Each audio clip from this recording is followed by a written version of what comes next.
Hello, everyone. Welcome to Wine, Women, and Words. I'm Michelle, and with me, of course, is Diana.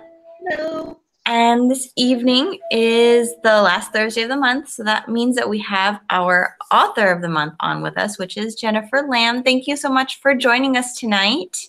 I am happy to be here. Thanks for having me, and I'm super excited to chat. So, the book that we read this month was The Lost Season of Love and Snow, which I finished. I don't know if you saw the post I made this morning of multitasking. I did. I loved it, and it was very popular, and that made me so happy to see it this morning. Like, this is exactly what I'm going for. It's like, just if I'm entertaining and you have to brush your teeth and read at the same time, life lesson complete, goal complete. I've already started wine, so you guys have to be patient. That was really awesome. Thank you. Well, no problem, because you always reach that point in a book. I mean, even if the book sucks you in at the beginning, but you reach the point where it's like, oh my God, what happens next? And I was trying to get ready to go out with the kids, and I had maybe like 100 pages left, and it was like right when everything was just starting to fall apart. Okay. and it was like, okay, let's change your diaper, and I'm going to read 10 more pages. And where are your socks? Okay, you can put your socks on. Let's read some more. That is so cool. I was going to ask like what the point was when you consider it unputdownable, and I think I'm very happy with that response, and I think that's similar for me when I'm reading books. That, like you said, there's a point there, you're enjoying, but there is a point where you don't want to leave, and I'm happy to hear that. Well, I know we have a ton of questions, and usually before the show, Diane and I kind of trade notes so we know what we're going off of, and completely realized that I have my list here, but I did not type it up and send it to Diana. And I texted her and I said, well, I'm pretty sure we have enough notes individually, because Diana wants to bring up current events that we can talk about in historical fiction. Great. Well, I think we can just dive into that here. So this week, the court case, well, we'll go back a little further than this week. For those of you who aren't familiar, there was a television show called Feud, not Family Feud, as but it was Feud. It was about real rivalries, and it was between Betty Davis and Joan Crawford. And it was starring Susan Sarandon and I forget the other actress's name. Yeah, I'm totally blanking now. Yeah, but it was a series. Yes, was it Jessica Lange? Mm-hmm. And it was a really good series. However, apparently, as happens with some of the more recent historical fiction, some of the characters that are portrayed on there are still alive. Case in point, Olivia de Havilland, Havilland. Yeah. Yeah, she was played by Catherine Zeta-Jones' character, and she was still alive, and she saw, well, in some cases she said she saw the series. In other cases, other interviews and stuff, she said she did not see the series, so she kept going back and forth. Oh, okay. I thought she had seen it, but okay. Yeah, I think final word is that she saw it. Okay. Or at least maybe like the relevant portrayal in the series. Mm-hmm. Specifically, she had problems with the language that they used. Yes. And she also had problems with the fact that they claimed that she was gossiping. That she was what? I'm sorry. She was gossiping. That was one of her. Oh, right. Okay. Yes. Yeah, so she filed suit here in California. She lives in Paris now. 101-year-old lady, so I'm going to try my best to be respectful. She's I'm going to defend her, so it's okay. I may not agree, but I will defend. I'm not going to defend her at all. So you could be the respectful one out of the two of us, and Michelle could play referee. So she filed suit and made it through the first round of court cases, and then went up to appeal. and it lost an appeal. Now, for those of you who aren't too familiar with lawsuits and the way they work, the defense has the right to continue to appeal a decision all the way up to the Supreme Court. But the plaintiffs don't get to appeal again. So now that the defense has won, case is over, dismissed. They can't bring it back. And so she's lost the case. And it came up this week in the Historical Novel Society group. Yeah. Somebody posted about it, and people were upset. They were really rooting for her. And they claimed that with this court case, people were now given the license to rewrite history. And I was blowing my gasket, as Michelle saw from text from me. And I was getting screenshots of like the whole thread going, okay, that one was first, and then that was in reply to that one. I love the passion behind that. That's awesome.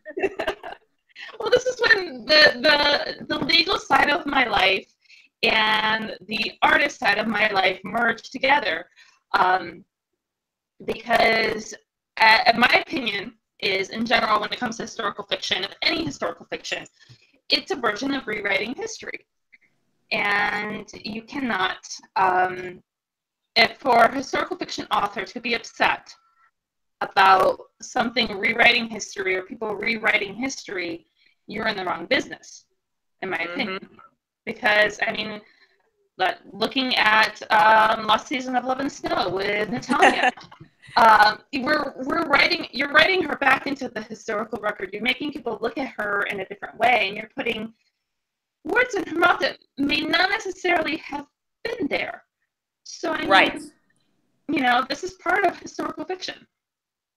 Yes, and so this is a tricky one for me because, as I kind of had indicated, I have a lot of sympathy for Olivia de Havilland in the case, and let me explain my reasons for it before I explain why I don't think she was in the right, and I'm glad that the case went down the way it did.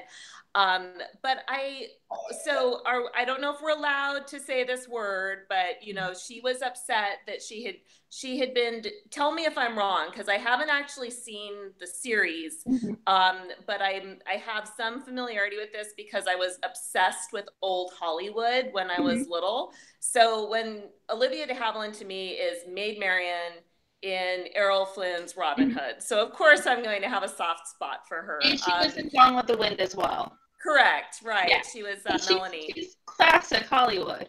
Yes, yes. Yes. And I did enjoy reading, because I do like gossip, I did enjoy reading about her rivalry with her sister, Joan Fontaine. And if I remember right, it was that Joan Fontaine had won the Oscar before Olivia de Havilland. And that was, you know, that really fueled the fire between the two of them. And I thought it was a very interesting feud in and of itself.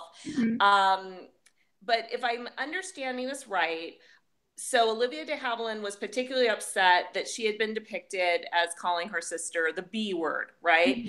And to me, it's like I use that word all the time to apply to myself when I'm trying to like get myself ready in the morning. By the way, we can spread on the podcast, just to let you know.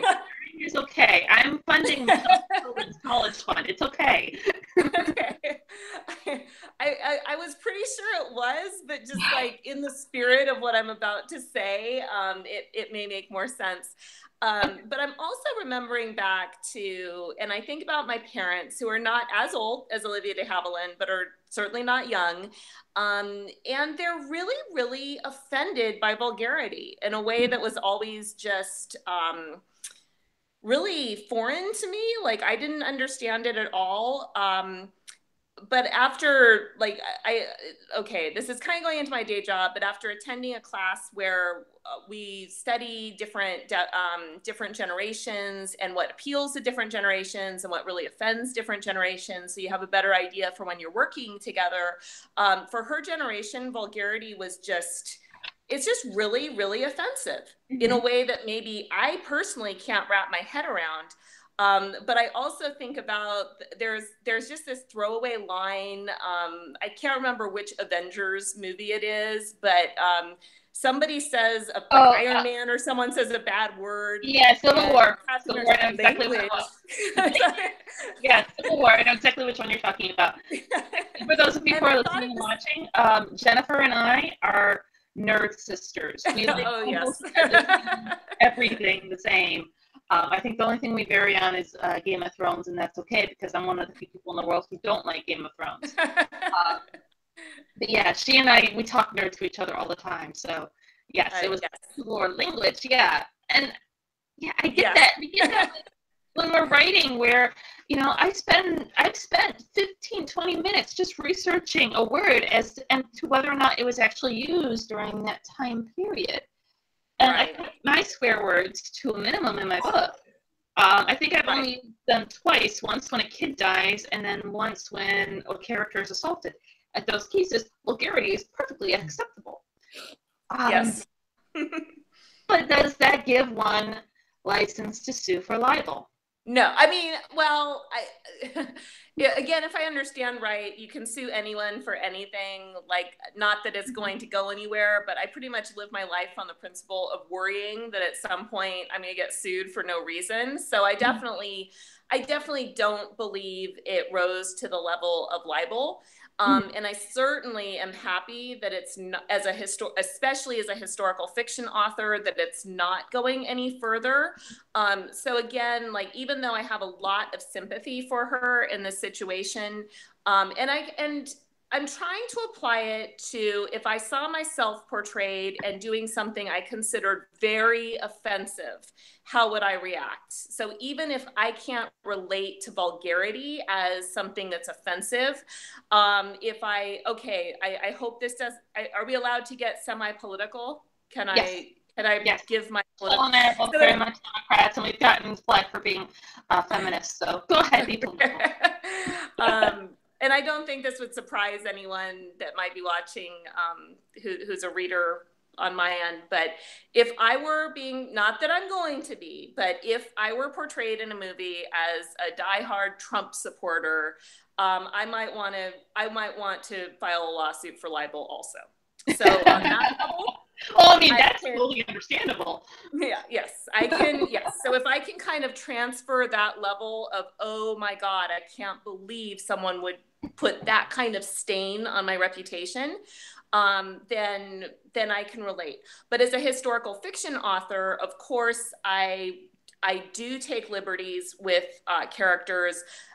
I feel strongly that historical fiction authors have to take liberties with characters because we don't, as you said, we don't know that these figures said what the writer is saying they're saying.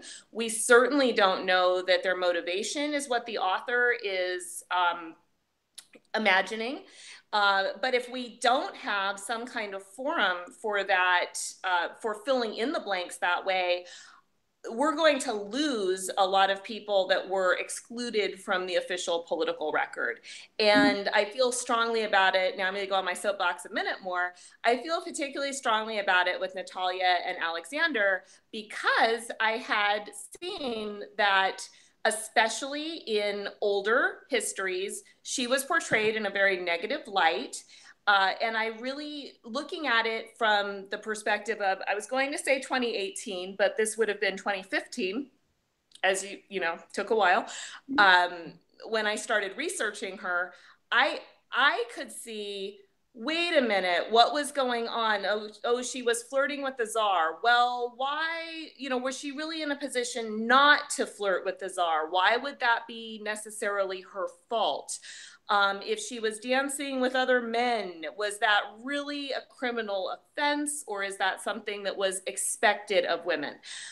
So it almost got to the point where it was offensive to me when I saw her portrayal in history books as the woman. I've said this before, the classic story that I don't think any of us are really happy with, that the woman takes down the great man.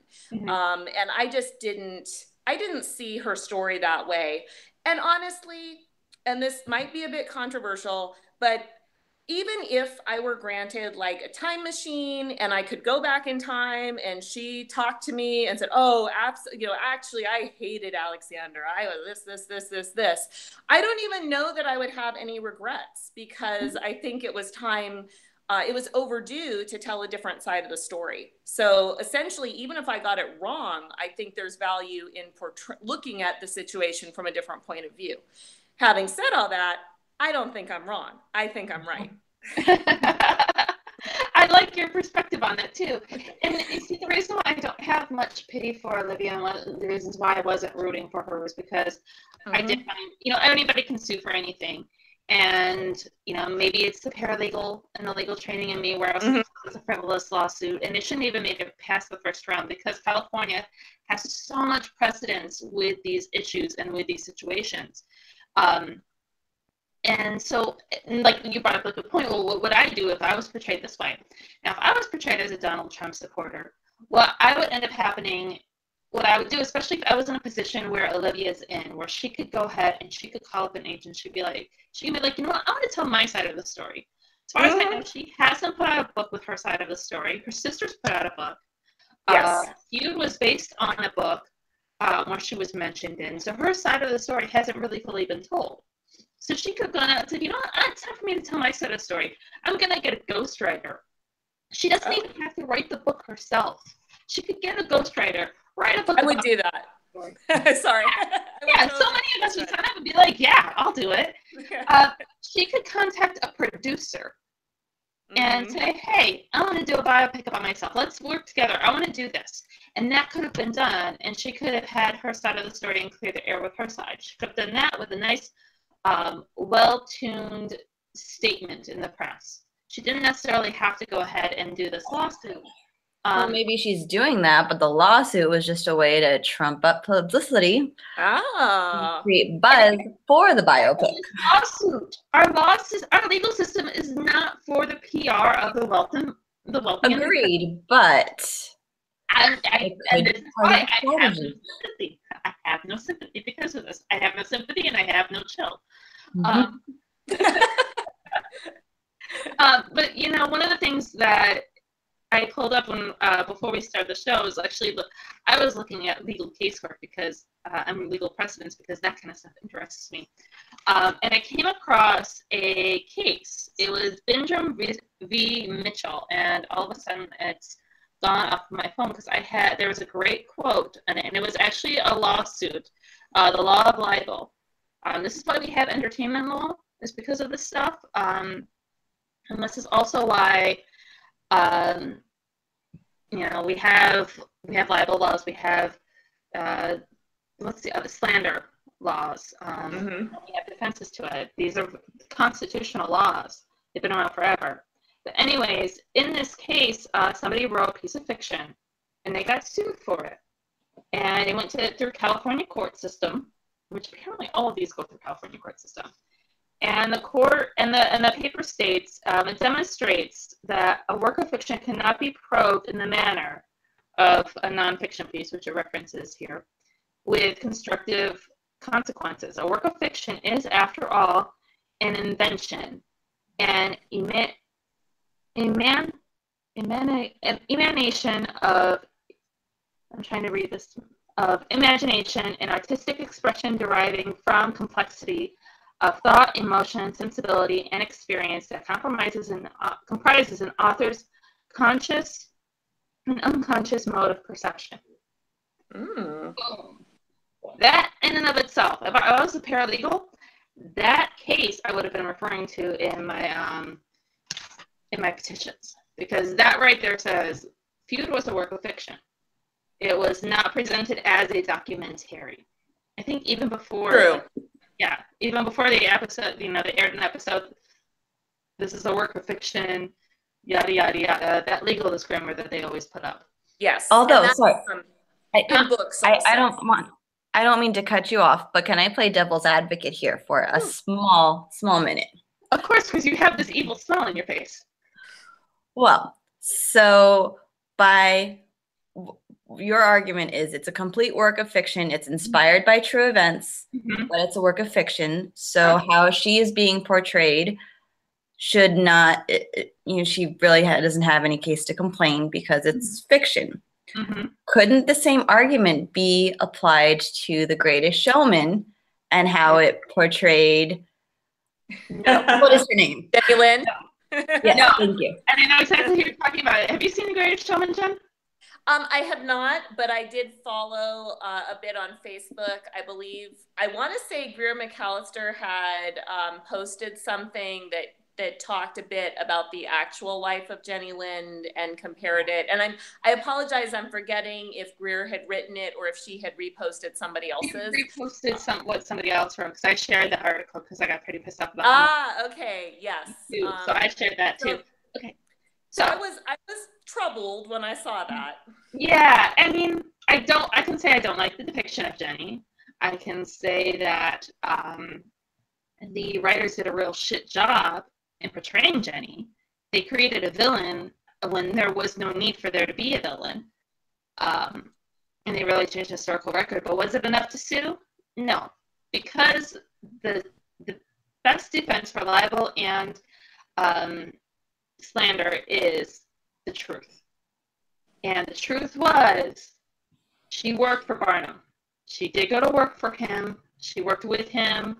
They had a contract. Whether or not there was a romantic relationship, historical, there wasn't.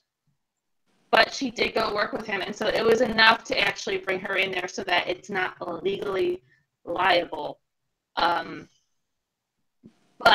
yeah,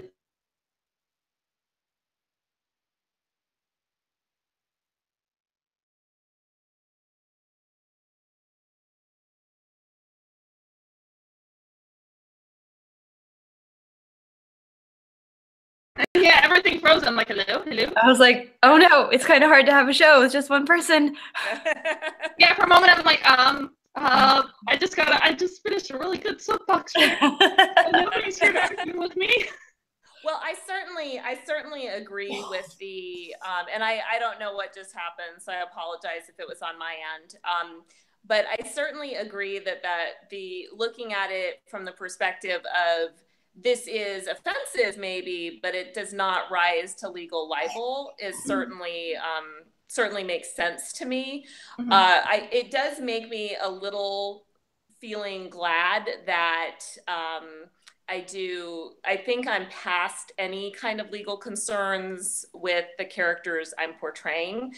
It is possible, and I think I remember vaguely worrying about this for my first book. Some of the Romanoff heirs are obviously going to see that I've read their story, and maybe I'm like now damning myself right now by saying this, but I'm going to go ahead and say it on the air or whatever. I was a little worried about that. Like, what if they read this and they recognize that I've done some research? I certainly did not, I'll say like full disclaimer here, I did not base any of the modern day characters on anyone in real life. It was more of the situations, but I do like to worry. So I think that was one case where I did think, okay, potentially is there an issue here? I had not, of course, been published at that point either. And I remember feeling such relief when I saw the legal disclaimer that St. Martin's uses that basically is like, even if this is a real person, the author is using the person, like it's not based on anyone, but even if it is, the author is fictionalizing, and so we're good. And I have faith that was vetted through a pretty sophisticated legal department. So I'm definitely definitely glad to have that resource, even though I don't think it's very likely that anything would happen. My second book, the main character, Maria Rhoda, she still has family. They're still around. I'm working on getting in touch with said family for my research. But they could raise a stink by how I portray certain people in the book. That's completely possible. Was it The Cottingley Secret with I love that book. Yeah. And Hi, Hazel Gaynor. Huh? Hi, Hazel Gaynor, if you're watching. Hi, Hazel, we love your book. At some point we'll have to have you on the show. But with that book, what I loved was the daughter. I think it was either the daughter or the granddaughter of her main character in the story. Wrote wrote something at the end of the book. So she still had family that she had to deal with. Yes. So if a case like Olivia's went forward, if they said that, this is okay to sue, then so many works of fiction, not just historical fiction, would be an issue. One that kept coming up during the talks of this was I, Tonya. Oh, yes. Yeah. The mother was not portrayed well at all. Very mommy dearest esque. And because it was told from Tonya Harding's perspective. So, yeah, I mean, it would create a huge issue for any work of fiction in the future. And the courts have to be able to foresee that.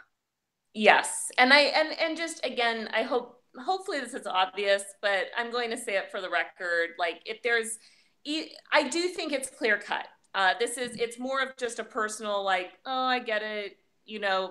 Olivia was pissed. And I mean, she would never use that word, but like, I understand it on that level. But just for the record, anytime, I think you err on the side of free speech. Mm-hmm. Anytime there's any question. And it was so funny in this thread because there were people who were in other countries who just did not understand our concept of free speech. And like, how can this person not sue? What's the idea of this free speech? Right? You can say whatever you want. Nobody can do it. Yeah, pretty much. Right. I can say the sky is pink out there, and y'all can't sue me for it. So take that. And maybe we do. I mean, again, like I do have sympathy in this case, but maybe we do take that for granted, and maybe that might be part of the core of why people. Oh, I thought she was. I wanted her to win. I thought this was. Maybe that's something for us just to think about. That rights go away. They can. So. Yeah, and as writers and artists, we need to we need to value free speech all the more because that's our form of art, and we take that away, what are we going to be left with? Like in this, where Alexander had to go through and he had to have his works approved by the Tsar. Yes, and that was, sorry, but that was another, didn't mean to cut you off, but that was another focus point for me when I was considering Natalia's relationship with the Tsar, that it was very, there were so many instances where he was, if not ruining Alexander's career, certainly putting brakes on it that would have been very difficult. So again, even beyond just the power he would have had over her life as the Tsar, he had that power over Alexander's career. And yes, there were, I remember very specifically agonizing over when The Bronze Horseman was actually published and would have been available to read, and not being able to figure it out because it seemed to me there were two conflicting dates. And then when I dug a little deeper into the research, the Tsar allowed the prologue, which didn't really get into anything even remotely political, was allowed to be published in Pushkin's lifetime, but then the rest of it had to wait.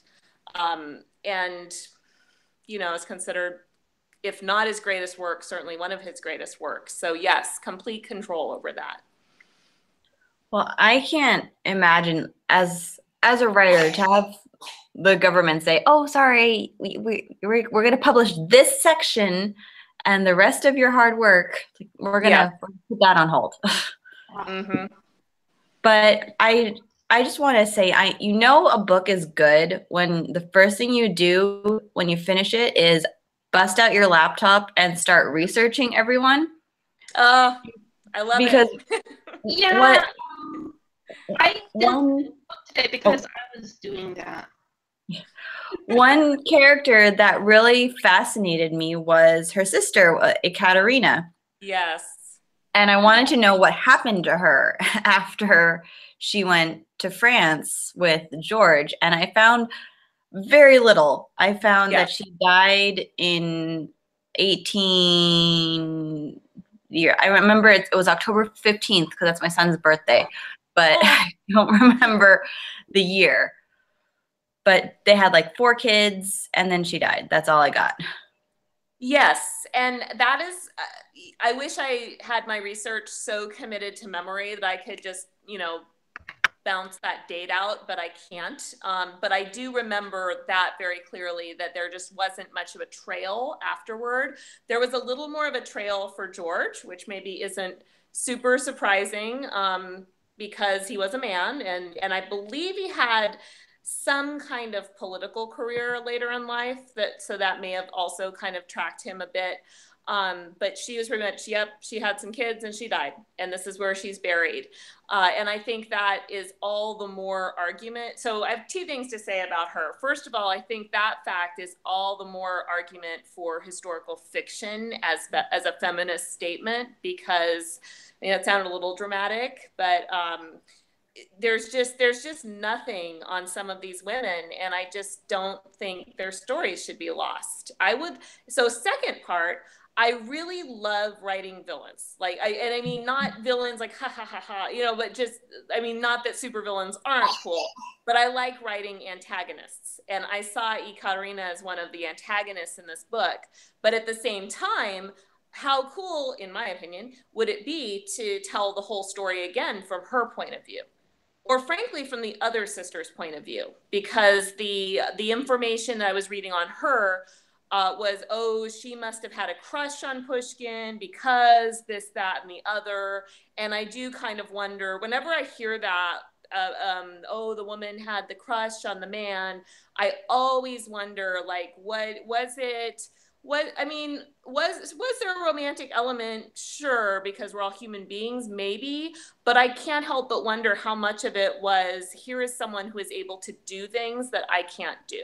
So both of the other sisters really fascinated me. I don't have enough time. I wish I could write like a side story from Ekaterina's point of view, and just like switch a whole scene so that we had a different take on it. But I also have to mention, I really love that feedback about looking up characters after. And I had one of my first beta readers said basically the same thing, that she had stopped reading the book and then right away Googled Natalia to find out what actually happened. And that made me really happy on two levels, because that was one where it's like, okay, I think I've got it. I think this is my next project.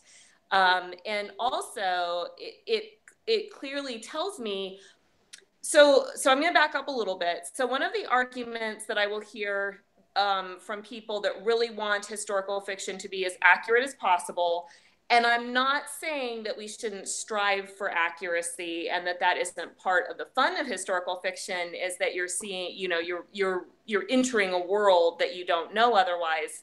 But I think if we don't embellish to some extent, we're just narratively in a lot of trouble. And what the argument that I will sometimes hear, like at workshops and things like that, is, well, but people can't, they don't say it this way, but this is kind of how I hear it.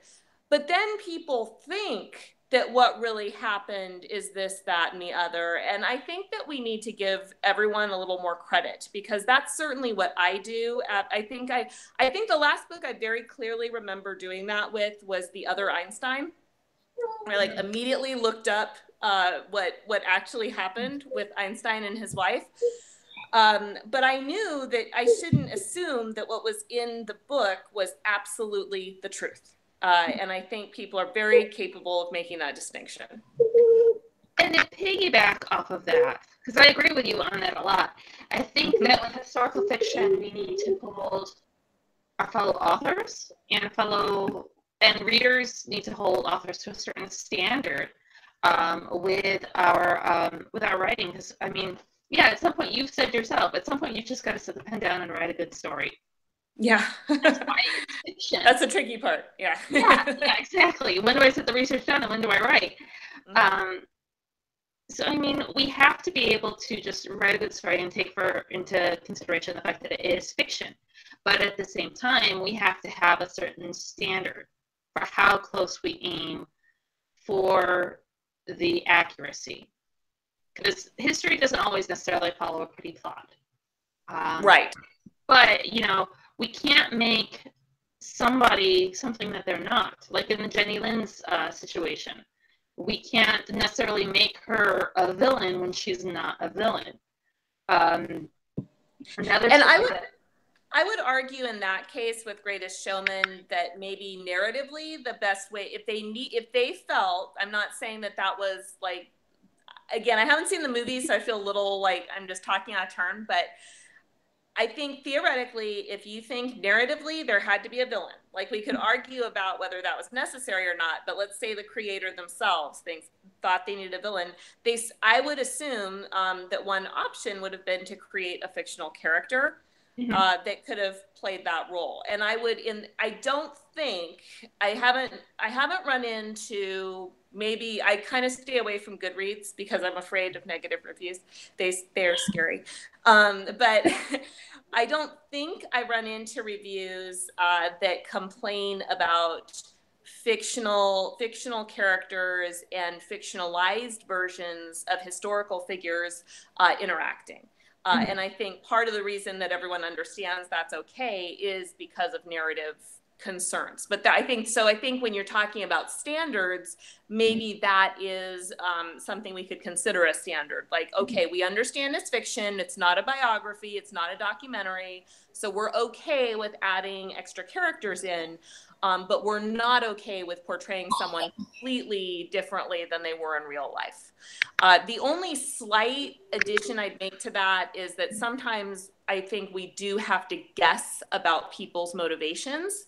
And that could, depending on which way you guess, that could turn a character into a villain or someone that's at the very least an antagonist. So for example, like I was talking about with Natalia's sister, I think from Natalia's point of view, this was an antagonist. And I feel confident that because the story was from Natalia's point of view, that made sense. But again, I could easily write it from Ekaterina's point of view. And I actually really love it when we see things from everyone, anything that deals with different points of view and you see the same thing, but in a totally different way. I don't know if either or both of you guys have watched The Affair on Showtime. But I think that's one of my favorite ones that does it that way, where they'll show the exact same action happening from the perspective of different characters. And one of the details I really like is that the characters will wear different clothes depending on whose point of view they're from. So, for example, when the wife is in the scene and she's remembering something and telling the story, she's kind of wearing clothes that we would just consider, like everyday, average. And then when it's told from the point of view of the mistress, who's kind of in awe of the wife a little bit, suddenly she's wearing these really fancy clothes. So it's like one of those is not true, or maybe neither one of them is true, but from the perspective of the character, it's true, if that makes sense. It does. So it's actually a legal thing too, where going back to the whole legal stuff. Yeah. You can't necessarily take witnesses' testimony as full fact. That's why you have such a thing as hearsay.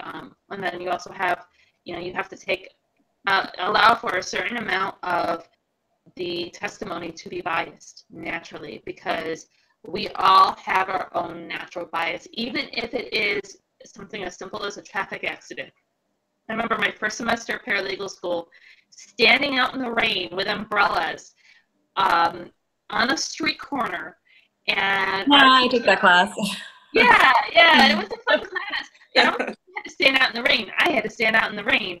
And we had to go over a fictionalized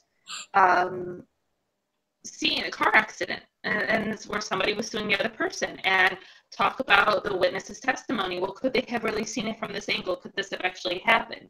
So, yeah, and it also goes back to that saying, every villain is a hero in their own story. Yes. So I believe that very strongly. Yeah. So we have that perspective, and we have to be able to take that in consideration. We also, with historical fiction, we also have to take the historical record into consideration. On the story that I'm reading now, or researching now, one of the characters is a racist son of a bitch. There's no denying it. I cannot make him a hero at all, because according to the historical record, he was racist. Right. So in a situation like that, we've got to use the historical record as our guideline. I can't necessarily make him a hero. I can't wipe away his racism And so as an author, it's like, okay, what kind of way can I go? Do I avoid him? Do I do something else? How do I write him in there? And that's part of the fun of historical fiction. It's part of the challenge. But we also have to make sure to take into consideration the historical record. Yes, and I think especially with that example, there is definitely like some responsibility to get that right, because I think otherwise, if we're misportraying people's attitudes from a certain time period, that's not necessarily contributing to anything in a positive way. I think the issues that start kind of, I guess the chip on my shoulder, whatever that expression is that my professors would not like this, but I'm going to say it. I feel like there was a certain divide between history and historical fiction when I was in my graduate program. And there's such adherence to the record that I think you end up leaving out so much if you adhere to the record so closely that it really argues for historical fiction as opposed to, I remember, and I love this professor, so she was awesome, but I remember I was in graduate school around the time that Sofia Coppola's Marie Antoinette came out. And she was just right, and she was, 18th century France was her specialty, and she was railing against this, and I just thought it was awesome. Like, I don't think anyone is walking into this saying, oh, well, they were listening to the I Got Candy song or whatever in Marie Antoinette's court. But I thought they were creatively making a point of connection that a modern day audience could have with this fictional character. I'm not fiction. See, maybe I am confused and just shouldn't be doing that. There's this fictionalized version of historical character. They do kind of start melding in my mind. I do have to say that. I always, when I'm writing, because I always know what they look like, but I always like to cast books in my head also. So they end up becoming like, some of the time, they're like a real life version of the they're an animated version of the picture I saw. Other times they're an actor I like. So that's perfectly understandable. Yeah, casting here at Wine Women Awards is a sport. I mean, last week we casted the whole movie. Bill, Michelle, I'm going to be changing our pick for Alexander. Oh. I'm going with Eden, the guy who plays Poldark in the series Poldark. Oh, nice. Right? Yeah, great pick. Yeah. We take our fantasy casting very seriously. Oh, we do. Oh, my favorite question is about fantasy casting. So can I share mine?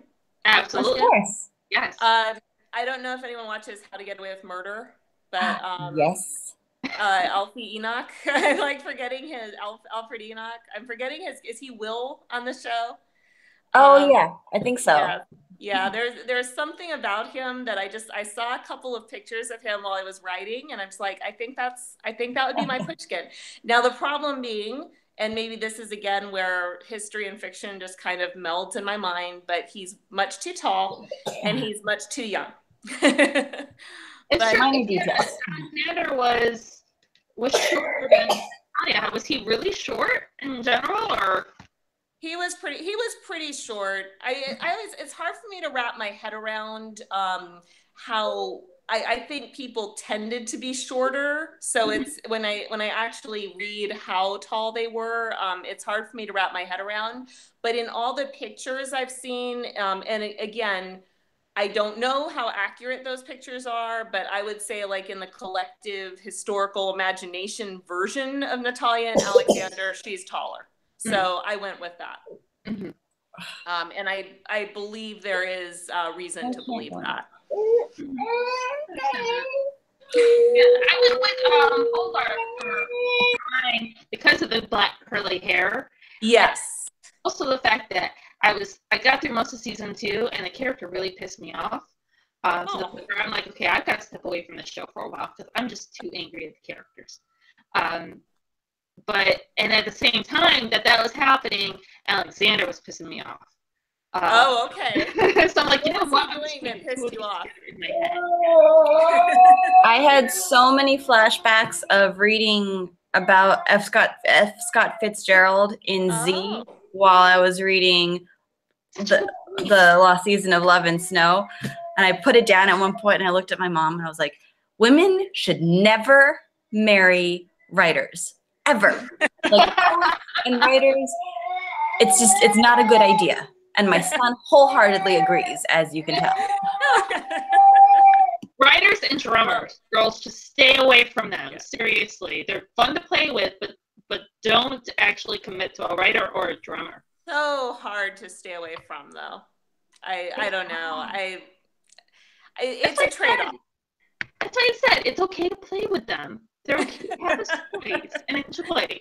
Play with your drummers. Play with your writers.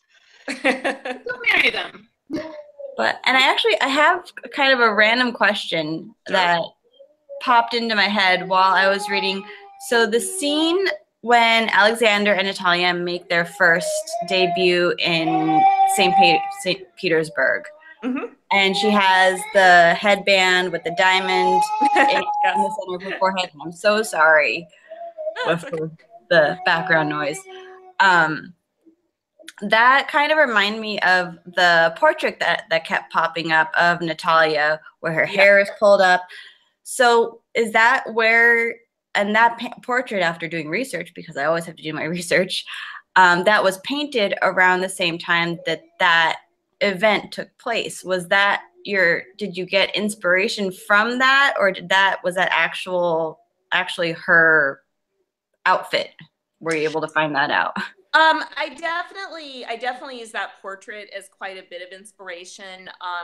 Whenever I was picturing how she would present herself to the world. And what I've seen I just spoke a minute ago about like the depictions I've seen of them, she is always taller. And it also seems that in depictions of them, she is always wearing that band with the diamond in the middle and her hair up and the ringlets. Like, this seems to be in the collective historical imagination how she presented herself to the world.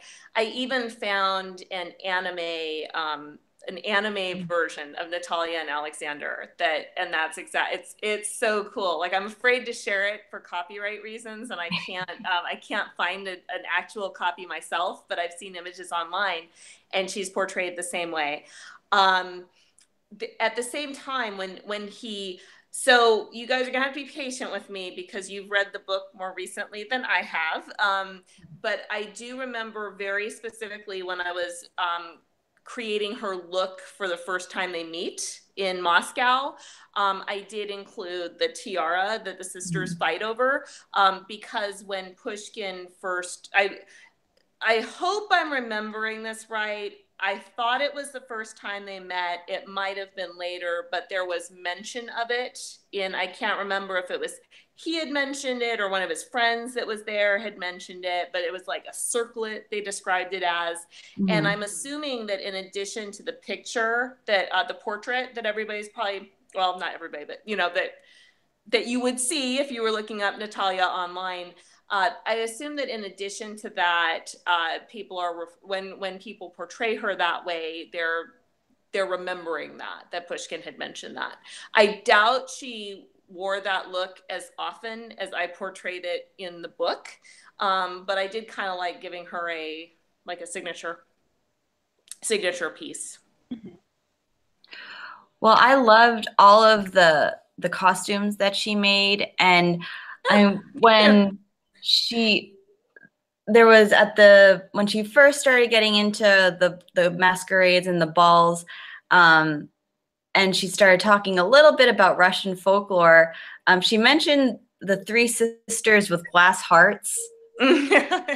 And how much research did you do into Russian folklore to be able to create her costumes? I did a little bit because I vaguely remember researching that, and I really wanted something where all of the sisters could have a group costume. I did not, to be candid, I did not spend as much time delving into Russian folklore as I would have liked, especially considering that Pushkin is so well known for his fairy tales. It's one of those details that if I had had more time, I would have loved to have gone into more.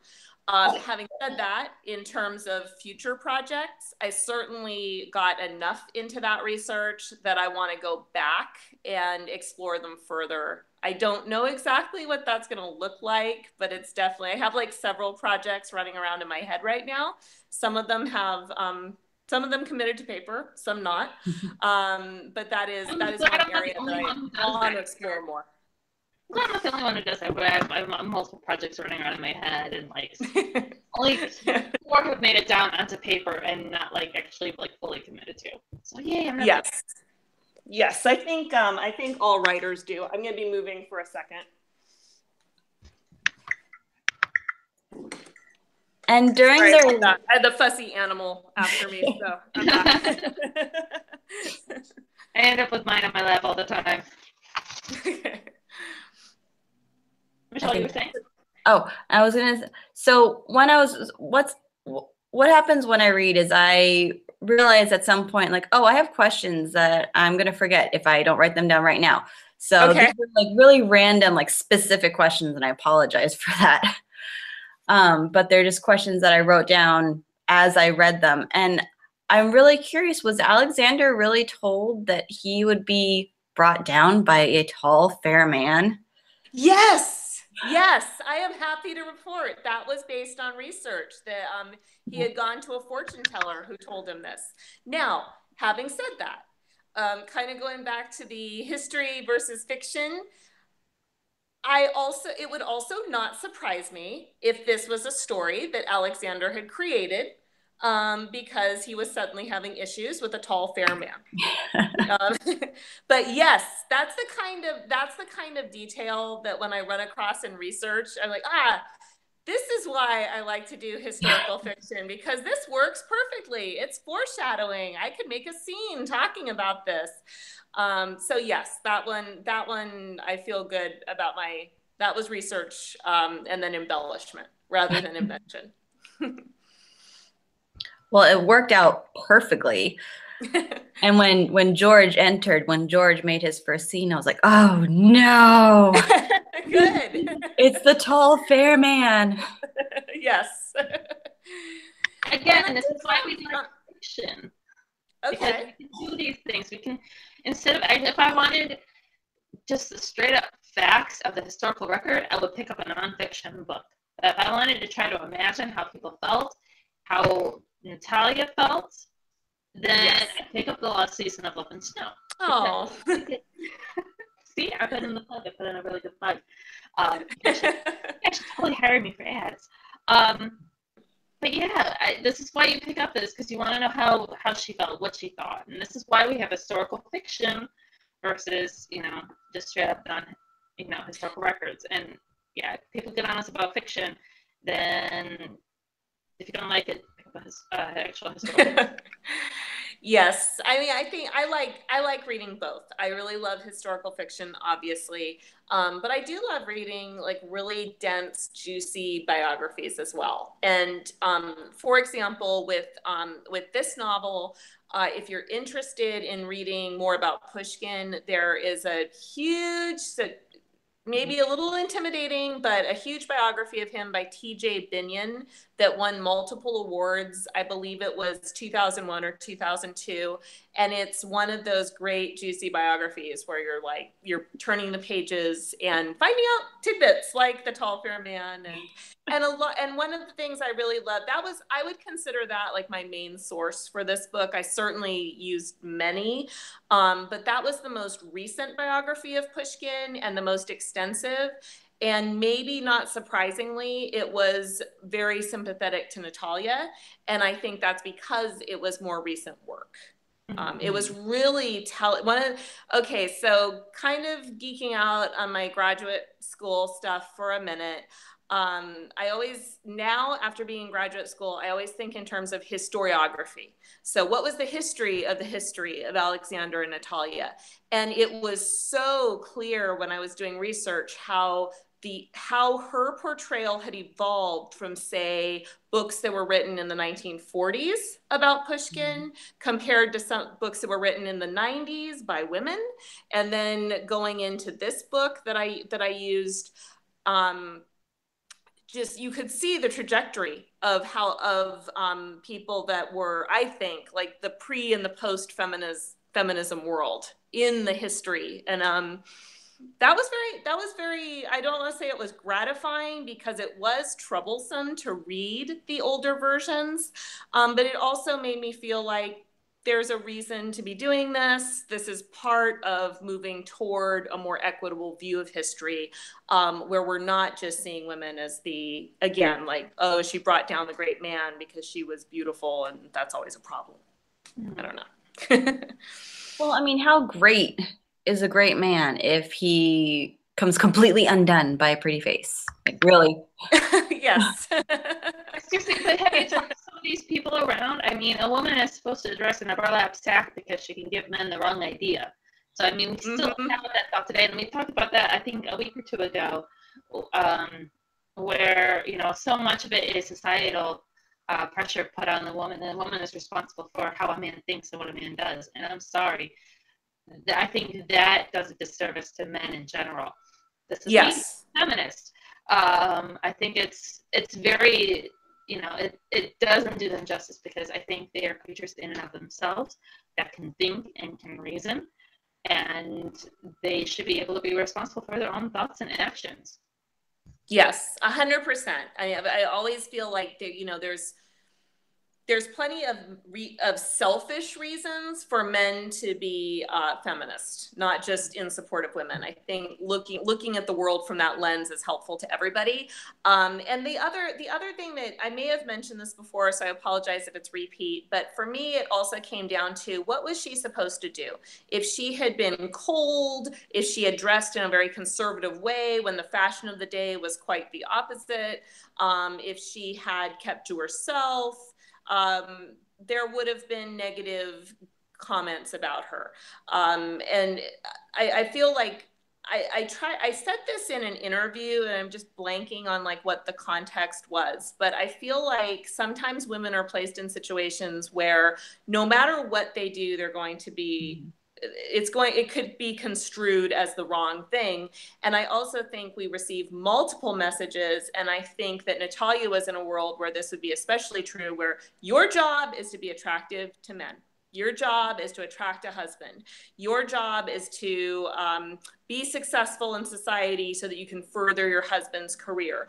I think this was certainly true of Natalia's world, but I think we still see it in our modern world. And so I felt like the way that she was sometimes depicted in being responsible for Pushkin's death was punishing her for fulfilling these expectations that had been set on her. And that, I think that's part of where I got very passionate about it and really wanted to tell her story. And I thought there was a way to do it where I was being true to the history, not ignoring things that might seem semi-unflattering to her, but still honoring her story and still showing respect and empathy for her. Well, it was kind of a damned if you do, damned if you don't. Like, you know, Alexander told her to go out and flirt and, you know, do all these things. And then she did. And then she was blamed for doing exactly what she was supposed to do.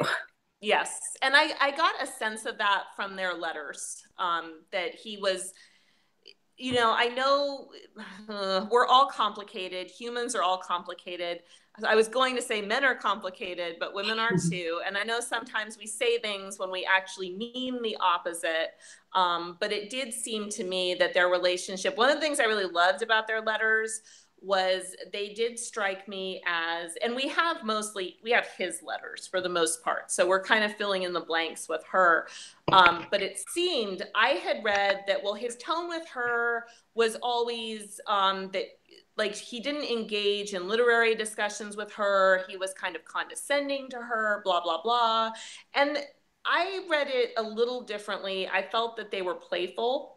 And when he was talking about, oh, you know, he would say things like, oh, I bet all the men are, you know, all your conquests, blah, blah, blah, blah, blah. He even had he had a very vulgar, to use that word again, reference, but it was also kind of funny depending on your mood, or offensive depending on your mood, where he said, oh, they're sniffing at you like dogs, I don't remember what like synonym he used, but basically like they're sniffing at your ass the way dogs would. And it was ew on the one hand, but there was also just an overall like tone of, it seemed playful, but then on the other hand, was it really playful? Was it jealousy? I honestly don't know, but I think we've all been in those situations where we're trying to read someone that we're in a relationship with and we don't know. So I still had a lot of sympathy for her after reading those. I think they just had a complicated relationship. Now, at the end, when she turns in all of his letters and the curator asked if she had her letters to turn in as well, in the book, she mentioned that she only found one letter and she included it in the stack of his. Is that historical record that she turned in one of her letters?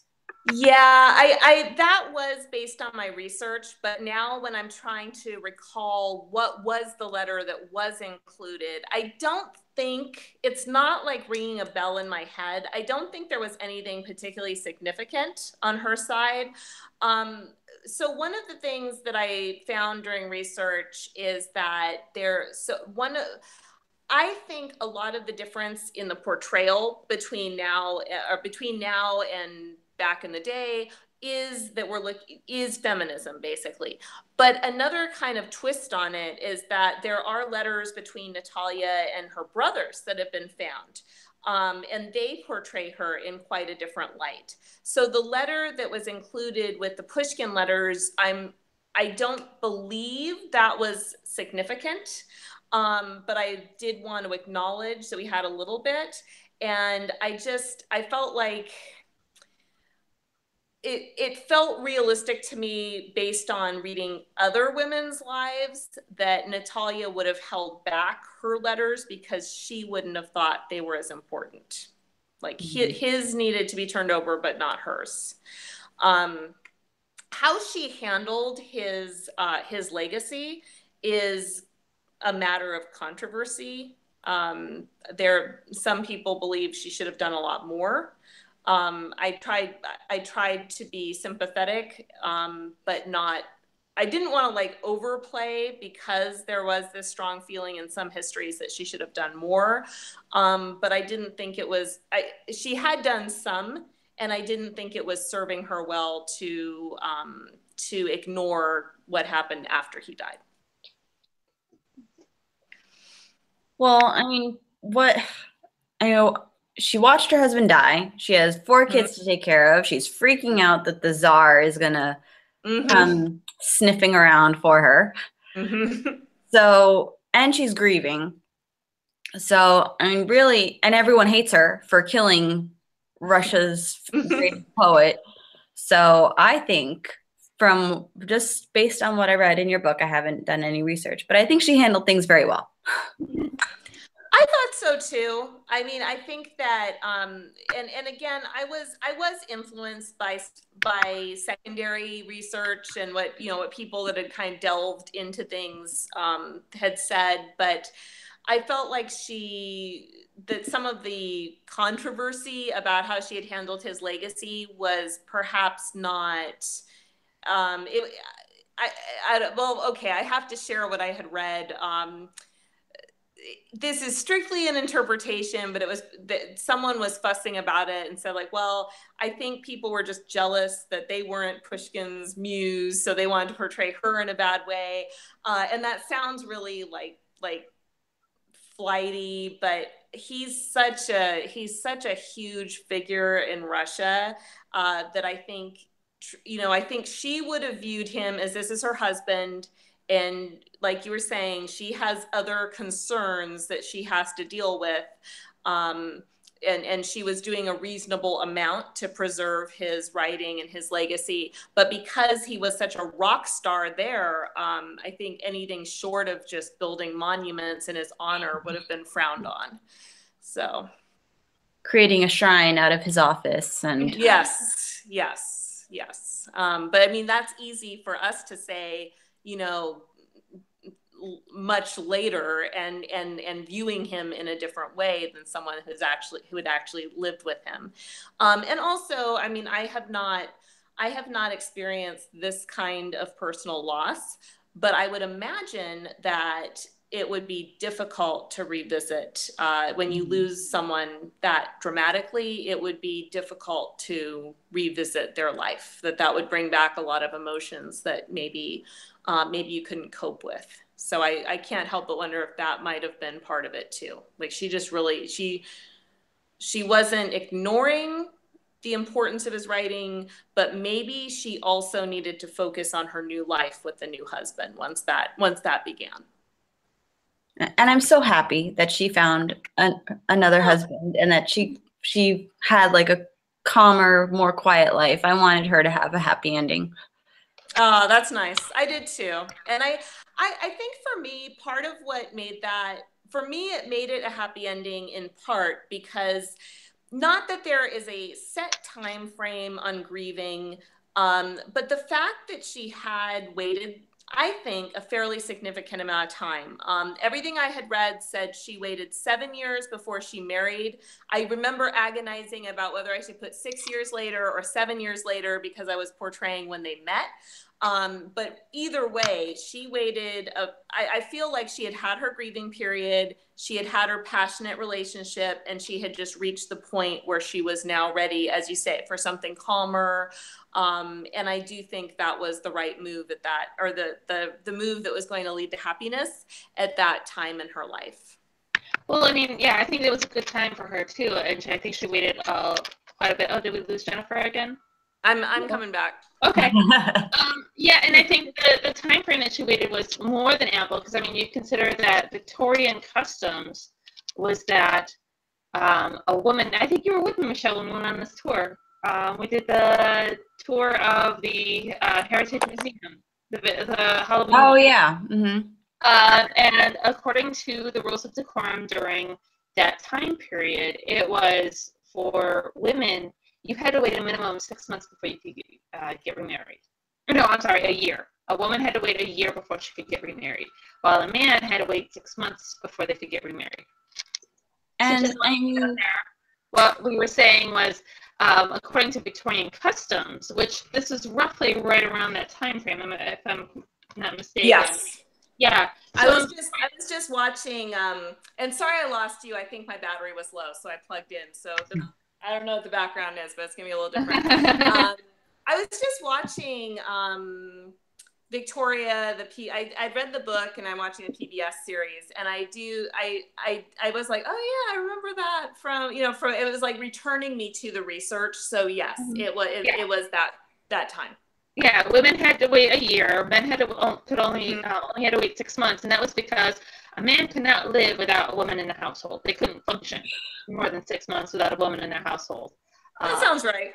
Yeah, yeah. So I think her waiting 7 years. I think that also says something about who she was as a person and how respectful she was to his legacy. And Alexander told her to wait only 2. So she cleared that time frame. Yeah. Yes, and then some, right? Yes. I don't. Yes, I probably would have viewed it differently if she had married Peter.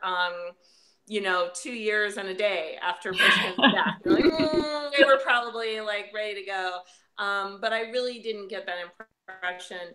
And just since you mentioned the men not being able to deal. I was intrigued by the age differential. He was, I believe, 45 when they married, and that's actually how old I am now, so it doesn't seem that old. But it was interesting to me that he hadn't married yet. And Pushkin was 30, just over 30 when they married, and that seemed kind of old to me also.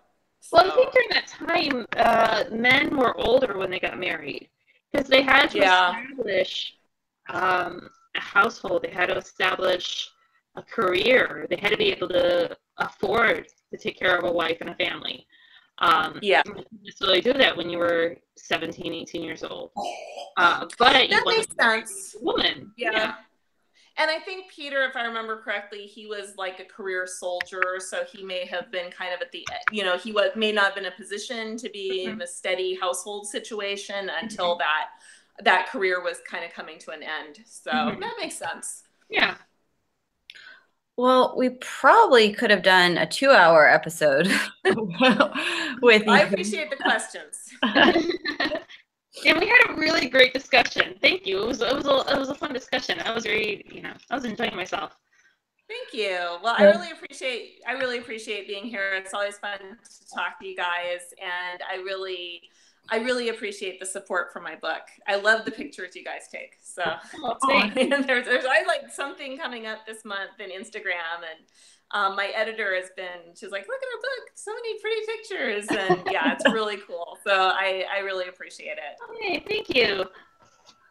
Well, thank you so much for joining us tonight, and thank you for bearing with any technical difficulties. It's always, you never know what's going to happen. That's on me. I have no fluency with that, and I apologize, but that's why I'm historical. So, but I'm glad I was able to have a backup plan, at least with the phone, and get to see you guys and talk to you. So. Yes, it's always good to see you and talk to you. And this is your second time on the show, so the next book that you come out with, we're going to have you come, back out for that. Do you have a date for that book?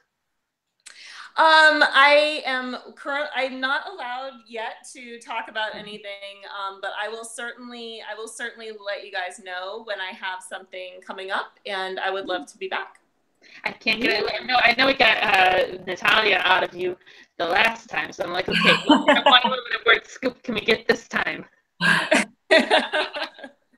Okay, fair enough. So I've got to tease you about that. I can't. Yeah, it's interesting. I think when I talked with you guys last time, I had gone through kind of a phase where I'm going to say dabbling. I hope that doesn't sound frivolous, but I had been dabbling in several things, and then I just kind of landed on Natalia, and it's like, yep, this is it.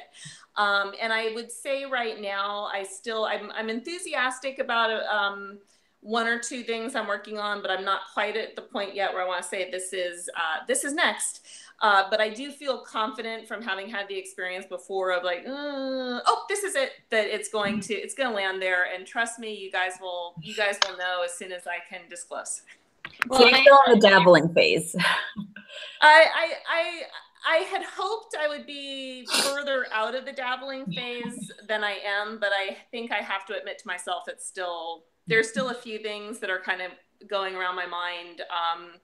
But when I get it, I can't talk too much, but there is one that I want to focus on and want to be next. And as soon as I can tell you, I will. That's fair. We'll take it.